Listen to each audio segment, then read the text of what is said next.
चलो बच्चों, आज हमारा चैप्टर है 10th क्लास के लिए बड़े भाई साहब के क्वेश्चन आंसर करेंगे। बेटा हमने पार्ट की समरी मैंने डाल दी है, आप लोग उसको देख लेना। अब हम इसके क्वेश्चन आंसर करेंगे।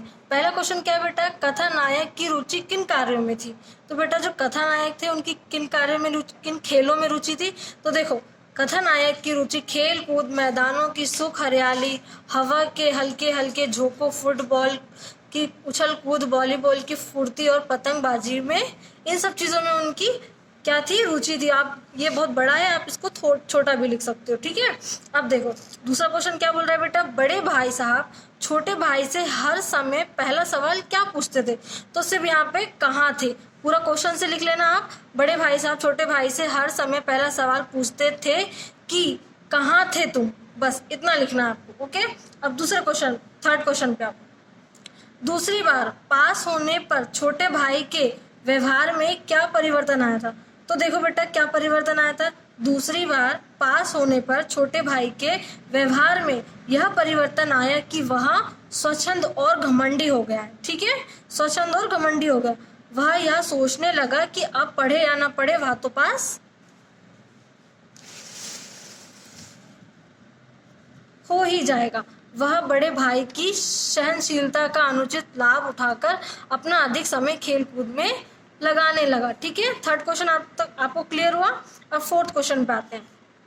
बड़े भाई साहब छोटे भाई से उम्र में कितने बड़े थे और वे कौन सी कक्षा में पढ़ते थे। तो बेटा जो बड़े भाई थे वो लेखक से 5 साल बड़े थे, और कौन सी कक्षा में थे बेटा, 9वीं कक्षा में, ओके।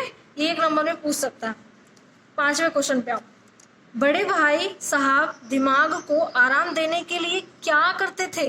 तो बेटा क्या करते थे वो बड़े भाई साहब जो थे, दिमाग को आराम देने के लिए कभी कॉपियों में चिड़िया, कुत्ते, बिल्ली आदि के चित्र बनाते थे, तो कभी सुंदर सुंदर शायरियाँ लिखते थे, और कभी तो वे अक्षरों को ऐसे लिखते थे कि कुछ भी उसका अर्थ ही नहीं निकलता था, ठीक है। ये सब करते थे वो अपने दिमाग को आराम देने के लिए। अब 6वें क्वेश्चन पे आओ। छोटे भाई ने अपनी पढ़ाई का टाइम टेबल बनाते समय क्या क्या सोचा और फिर उसका पालन क्यों नहीं कर पाया। तो ऐसा क्यों हुआ था, देखो छोटे भाई ने अधिक मन लगाकर पढ़ने का निश्चय कर लिया, टाइम टेबल भी बना लिया जिसमें खेल कूद के लिए कोई स्थान नहीं छोड़ा था, ठीक है। उन्होंने खेल कूद का उसमें कोई भी टाइम टेबल नहीं बनाया था। अब आगे देखते हैं क्या करते हैं वो। पढ़ाई का टाइम टेबल बनाते समय उसने यह सोचा कि टाइम टेबल बना लेना एक बात है, और बनाए गए टाइम टेबल का पालन कर पाए क्योंकि मैदान की हरियाली, फुटबॉल की उछल कूद, वॉलीबॉल की तेजी और फुर्ती उसे अज्ञात और अनिवार्य रूप से खींच ले जाती थी। बेटा उन्होंने टाइम टेबल तो बना लिया लेकिन वो उसका फॉलो नहीं कर पा रहे थे। उन्हें खेल कूद ही हमेशा याद आता है और खेल कूद ही उन्हें खींचता हुआ ले जाता है, ठीक है।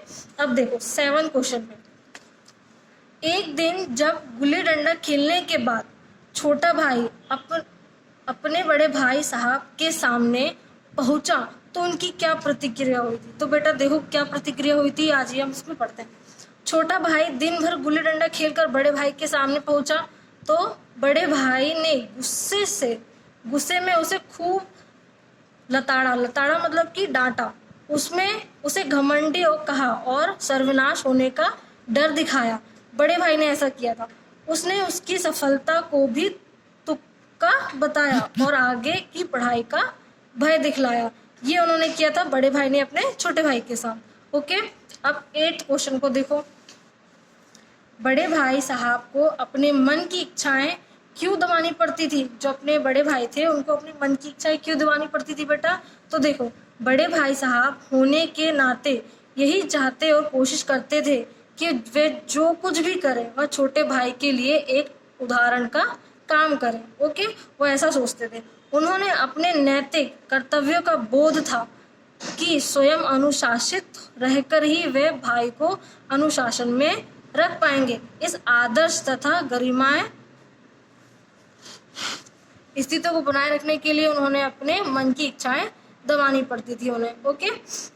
बहुत ज्यादा क्वेश्चन है।